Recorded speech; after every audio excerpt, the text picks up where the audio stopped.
भक्तजनों, अब आप सुनेंगे मतंगी माता की व्रत कथा। पुराणों में इनके संबंध में विभिन्न कहानियाँ मिलती है। दरअसल यह सभी देवियों की कहानी पुराणों में अलग अलग मिलती है। इनमें से कुछ तो पार्वती का रूप या अवतार नहीं भी है। 10 विद्याओं में से 9वीं विद्या देवी मतंगी ही है। मतंगी देवी को प्रकृति की स्वामिनी देवी बताया गया है। माता मतंगी के कुछ प्रसिद्धियाँ नाम है सुमुखी, लघु श्यामा या श्याममाला, राज मतंगी, कारण मतंगी, चंडी मतंगी, वस मतंगी, मातेश्वरी आदि। गुप्त नवरात्रि में 9वीं तिथि को देवी मतंगी की पूजा और साधन होती है। मतंग शिव का नाम है। इनकी शक्ति मतंगी है। देवी मतंगी गहरे नीले रंग की है। देवी मतंगी मस्तक पर अर्धचंद्र है धारण करती है और माँ के 3 ओज पूर्ण नेत्रा है। माता रत्नों से जरे सिंहासन पर आसीन है। देवी मतंगी के एक हाथ में गुंजा के बीजों की माला है तो दाएं हाथों में बीना और कपाल है और बाएं हाथों में खरंग है। देवी मतंगी अभय मुद्रा में है। देवी मतंगी के संग तोता भी है जो वाणी और वचन का प्रतीक माना जाता है। 4 भुजाओं में इन्होंने कपाल जिसके ऊपर तोता बैठा है, बीना खरंग वेद धारण किए है। माँ मतंगी तांत्रिकों की सरस्वती है। मान्यता अनुसार कहते हैं कि चंडाल महिलाओं ने देवी पार्वती की पूजा आराधना करने उन्हें अपना ही जूठन खियाया हुआ भोग लगा दिया तो देवगण और शिवगण नाराज हो गया, परंतु देवी पार्वती ने उन चंडालियों की भक्त को देखते हुए माता ने मतंगी रूप धारण करके उनके भोग को स्वीकार करके ग्रहण कर लिया। तभी से माता मतंगी कहलाई जाने लगी। मतंगी देवी इंद्रजाल और जादू के प्रभाव को नष्ट करती है। देवी को वचन तंत्र और कला की देवी भी माना गया है। माँ को जूठन का भोग अर्पित किया जाता है। शिव की यह शक्ति असुरों को मोहित करने वाली और साधकों को अभीष्ट फल देने वाली है। गृहस्थ जीवन को श्रेष्ठ बनाने के लिए लोग इनकी पूजा करते हैं। अक्षय तृतीया अर्थात वैशाख शुक्ला की तृतीया को इनकी जयंती आती है। पलाश और मल्लिका पुष्पों से युक्त बेलपत्रों की पूजा करने से व्यक्ति के अंदर आकर्षण और अष्टमभन शक्ति का विकास होता है। ऐसे व्यक्ति जो मतंगी महाविद्या की सीधी प्राप्ति करेगा वो अपने कीड़ा कैलेश से यह काला संगीत से दुनिया को अपने बस में कर लेता है। वशीकरण में भी यह महाविद्या कारगर होती है। मतंगी माता का मंत्र स्फटिक की माला से 12 माला कहते हैं कि देवी मतंगी हनुमान जी और शराबी के गुरु मतंग ऋषि की पुत्री थी। मतंग ऋषि के यहाँ माता दुर्गा के आशीर्वाद से जिस कन्या का जन्म हुआ था वो मतंगी देवी थी। यह देवी भारत के आदिवासियों की देवी है। 10 विद्याओं में से एक तारा और मतंग देवी की आराधना बौद्ध धर्म में भी की जाती है। बौद्ध धर्म में मतंगी को मातागिरी कहते हैं। भारत के गुजरात, महाराष्ट्र, कर्नाटक, केरला आदि राज्यों में मतंग समाज के लोग आज भी विद्यमान है। मानता है अनुसार मतंग समाज मेघवाला समाज और किरात समाज के लोग के पूर्वजों मतंग ऋषि ही थे। उल्लेखनीय है कि कर्नाटक में पंपा सरोवर के पास मतंग ऋषि का आश्रम है जहाँ हनुमान जी का जन्म हुआ था। देवी मतंगी की स्तुति सांबरन तिरी नैना मस्तक पर चंद्रमा चतुर्भुजा दिव्या अस्त्र लिए रतन भूषण धारणी गज गामिनी महाचंडालिनी माँ मतंग। अब सुने सूरथ राजा की कथा। बहुत पहले की बात है। सूरथ नाम के एक राजा थे जो प्रजा का अपने पुत्र की तरह पालन करते थे। एक समय सूरत राजा की दुश्मनी कोला विध्वंसी नाम के क्षत्रियों से हो गई। युद्ध में सेना की संख्याएं अधिक होने के बावजूद भी राजा सूरत कोला विध्वंसियों से हार गया और केवल अपने ही नगर के राजा बनकर रहने लगा जो अति सुरक्षित था। वहाँ भी उनके दुष्ट मंत्रियों ने शत्रु से हाथ मिला लिया और उनसे नगर का राजकाज हथिया लिया। इससे राजा सूरथ अति दुखी हो गया और वो अपने पत्नी पुत्र को नगर में ही छोड़कर एक घोड़े पर बैठकर शिकार खेलने के बहाने घने जंगल में चला गया। उस जंगल में जाकर वो मेघ मुनि के आश्रम पर रुके जहाँ पर मुनि ने आदर सत्कार के साथ उनका स्वागत किया और रहने के लिए एक कुटिया भी दिया। समाधि नाम का एक अत्यंत ही धनवान कुल का वेश्या था। उसकी धर्म में बड़ी आस्था थी। वो सादा दुखी लोग की सहायता करता है, उनके कष्ट दूर करने का प्रयास करता। सादा सत्य बोलना उसका स्वभाव ही था। उनके पत्नी और पुत्र अत्यंत ही लोभी थे। धन के लोभ में आकर समाधि के पत्नी और पुत्र ने उसे घर से बाहर निकाल दिया था।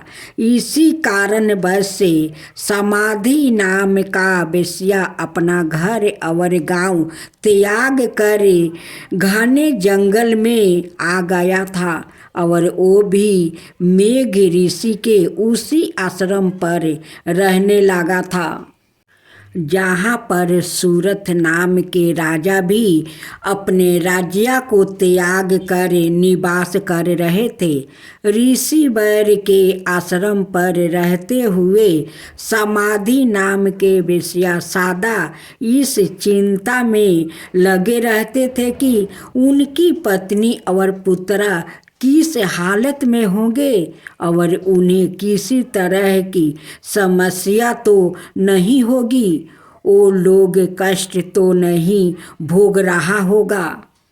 मेघ ऋषि के आश्रम पर रहते हुए राजा सूरथ एक दिन पेड़ के नीचे बैठे थे।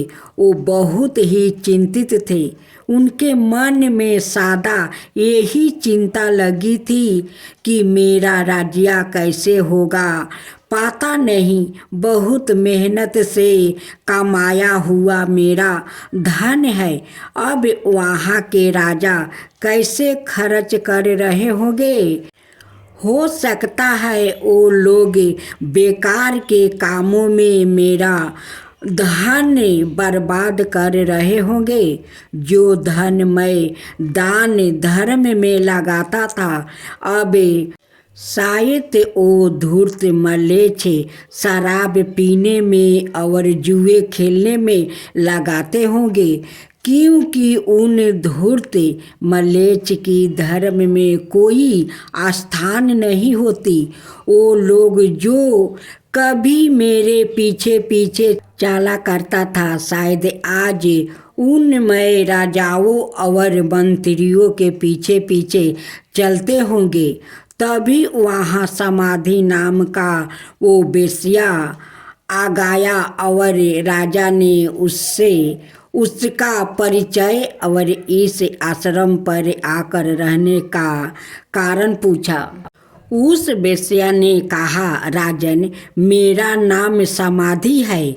मुझे मेरे पत्नी और पुत्र ने धन के लालच में आकर घर से बाहर निकाल दिया है। फिर भी मेरा मन उन्हीं की चिंता में लगा है।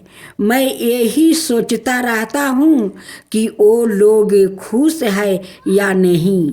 अपने पत्नी और पुत्र के प्रति मेरा मन कठोर नहीं हो पाता है। मैं यहाँ बात अच्छी तरह से जानता हूँ कि इनका गुणों में दोष है, फिर भी मेरा मन उन्हीं के चिंता में लगा है। किसी कारणवश मेरे मन को तनिक भी चैन नहीं है और मैं बहुत ही चिंतित हो गया हूँ। दुराचारी और दुष्ट लोग भी अपने परिजनों का त्याग नहीं कर पाते हैं। मैं अपने परिवार के मोह बंधन में पड़ कर चिंतित और दुखी हूँ। समाधि नाम के बेश्या की अपने परिवार के प्रति ऐसे चिंता देख कर राजा सूरथ कहते हैं, जिन लोग ने धन के लालच में आकर तुम्हें घर से बाहर निकाल दिया है, उन्हीं के प्रति तुम्हारे मन में इतना स्नेह है, यह बड़े आश्चर्य की बात है।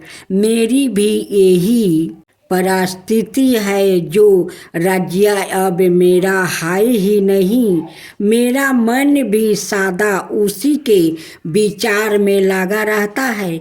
मैं सदा इसी विचार में डूबा रहता हूँ कि मेरा अति परिश्रम से कमाया हुआ धन वो नए राजा किसी प्रकार से खर्च कर रहे होंगे और जो लोग मेरे पीछे पीछे घूमा करता था, आज उन राजाओं के पीछे पीछे रहे होंगे।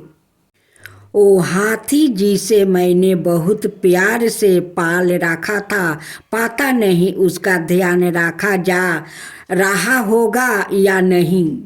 यूँ बातचीत करके उन दोनों ने निश्चित किया कि वो सुमेधा मुनि से अपने इस मौका का कारण और दुख निवारण के उपाय पूछेंगे। अगले दिन राजा सूरथ और समाधि नाम का बेश्या मेघ ऋषि के पास जाकर अपने मोह और दुख का कारण पूछते हैं। तब ऋषि वर उन्हें कहते हैं कि संसार के सारे प्राणी भगवती महामाया की माया से मोहित है। उन्हीं के इच्छा के कारण सभी जीवों मोह में पड़े रहते हैं और उन्हें देवी आदि शक्ति रात्रि और उनके हाथों से मारे गए दैत्यों की कथा सुनते हैं।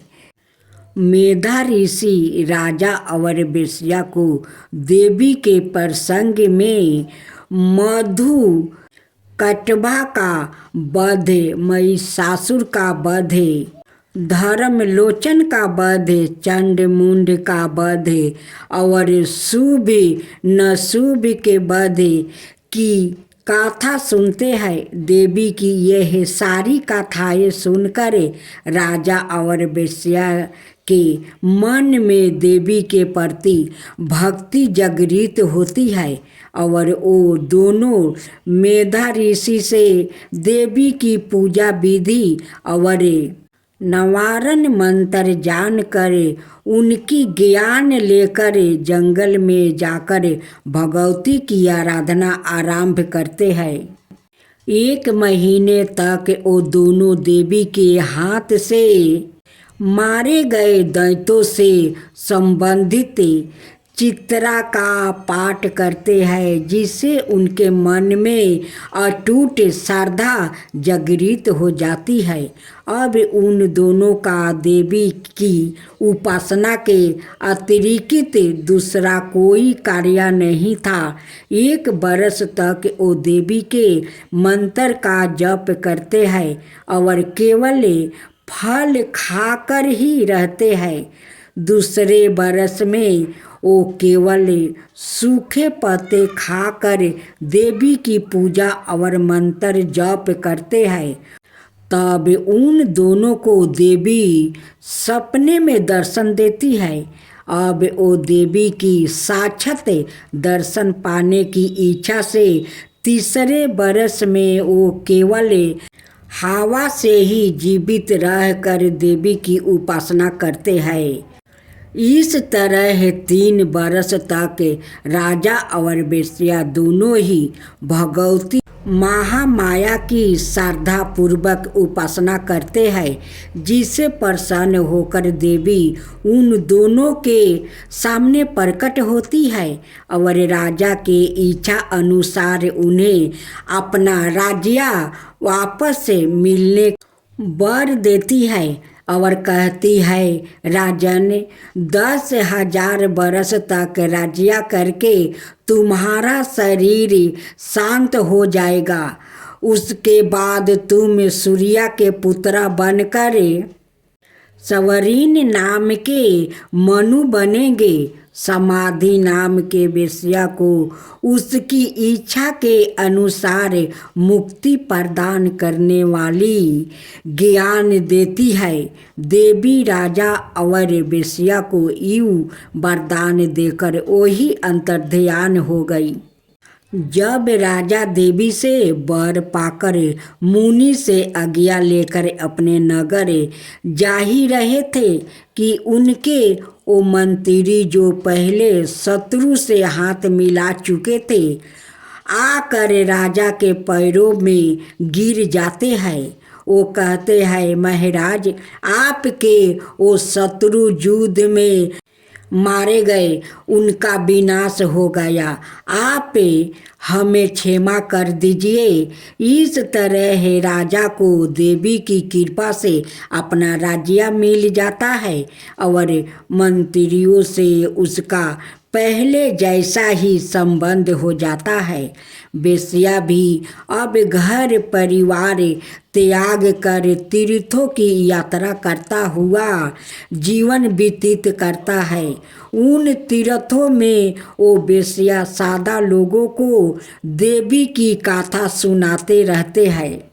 संसार में सर्वप्रथम समाधि नाम के वेश्या और सूरत राजा ने ही देवी की उपासना की थी। समाधि और सूरत को देवी की जो कथा मेध ऋषियों ने सुनाया था वो संसार में दुर्गा सप्तशती के नाम से विख्यात है। दुर्गा सप्तशती के प्रकट होने की यह गाथा अत्यंत ही पावन और भक्ति मुक्ति प्रदान करने वाली है। इस गाथा के श्रवण से जो व्याकुल दुखी है वो सुखी हो जाता है, मोक्ष का अधिकारी बन जाता है। अब सुने माँ दुर्गा की उत्पत्ति की कथा। देवगणों की शक्ति से देवी की उत्पत्ति हुई, लेकिन देवी के शरीर का अंग प्रत्येक देव की शक्ति का अंश से हुआ है।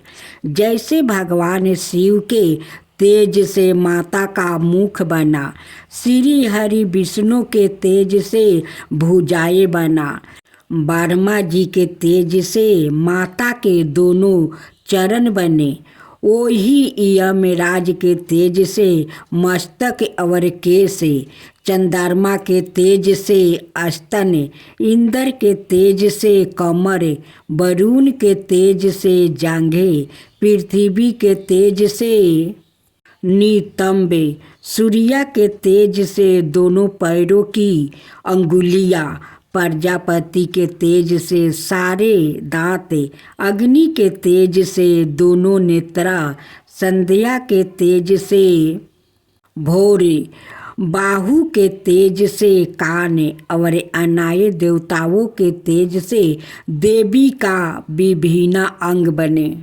देवी का जन्म तो हो गया, लेकिन असुरों के अंत के लिए अभी भी अपार शक्ति की जरूरत थी।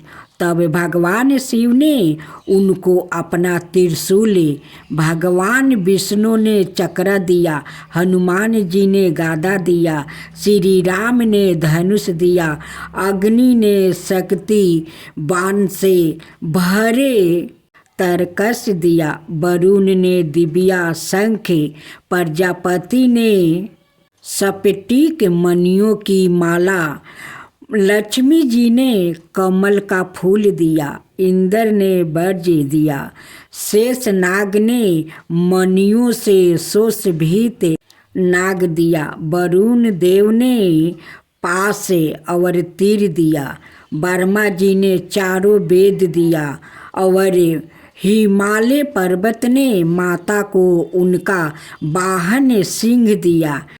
इन सभी अस्त्र शस्त्र को देवी दुर्गा ने अपनी 18 भुजाओं में धारण किया। अस्त्र शस्त्र और आंतरिक शक्ति से देवी का विराट रूप बन गया और असुर उन्हें देख कर ही भयभीत होने लगा। देवी के पास सभी देवताओं की शक्तियाँ हैं, उनके जैसे कोई दूसरा शक्तिशाली नहीं है, उनमें अपार शक्ति है, उन शक्तियों का कोई अंत नहीं है, इसलिए वो आदि शक्ति कहलाती है।